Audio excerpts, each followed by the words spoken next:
Hello, everyone. John Bruna here with the Daily Quote. Such a joy to be with you. Let's go ahead and get right to it here. When we die, it is not our personal pleasures that remain.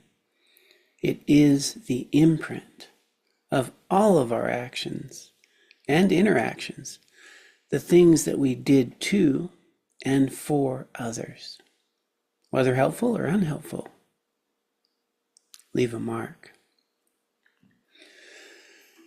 For me, this is such an important reflection.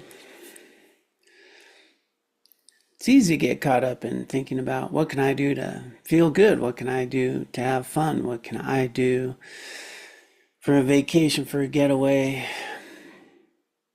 And then the time comes, the end of the day, not just death. The end of the day, when we look in the mirror, what did we do today that was meaningful, that was purposeful? How was my interactions with my friends, my family, my loved ones, the people in my community?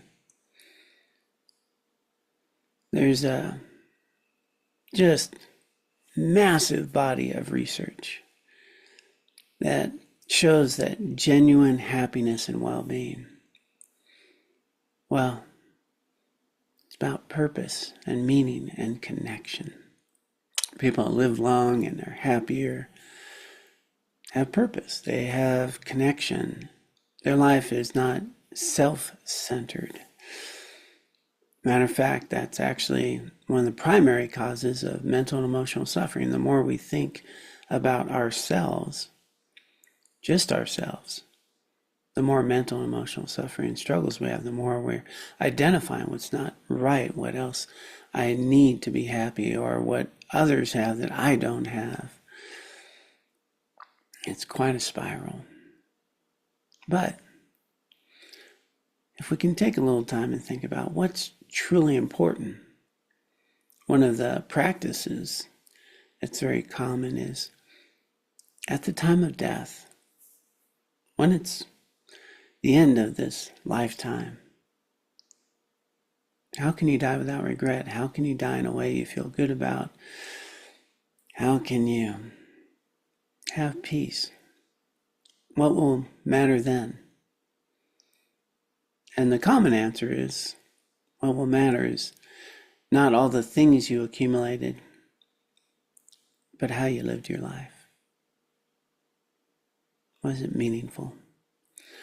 Which doesn't mean it shouldn't include vacations and fun things and activities that bring pleasure. And, I was just thinking about the food. My wife is very into cooking and just, adding a little spice here, a little bit to this recipe, the joy that she gets. But also that joy isn't just for her own delight. It is to offer food to others. It is to share recipes and discuss how to, bring a little more flavor, a little nuance to a meal. So today's quote reminds us that if we really want happiness and well-being, it's not by accumulating hedonic pleasures. It's by how do we create purpose and meaning in our lives? How do we treat people in our community? What lives long after us are the imprints of those connections. It's that famous quote by Maya Angelou says, people don't remember the things that we did for them. They remember how we made them feel. Those imprints live in ways that can be truly meaningful and sometimes can leave a negative imprint. So one of my practices, when I am mindful, it's really a motivating factor, is to treat everyone I meet today as a dear friend and let them know I care about them. Not just saying it overtly, but rather attend to them, be present with them.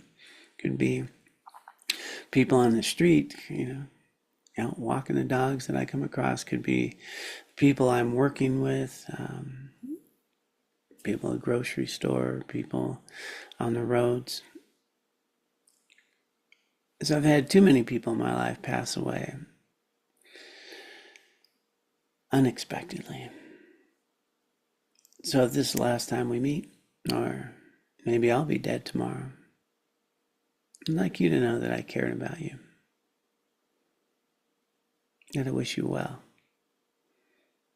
and that I hope you find the meaning and purpose in life that you seek.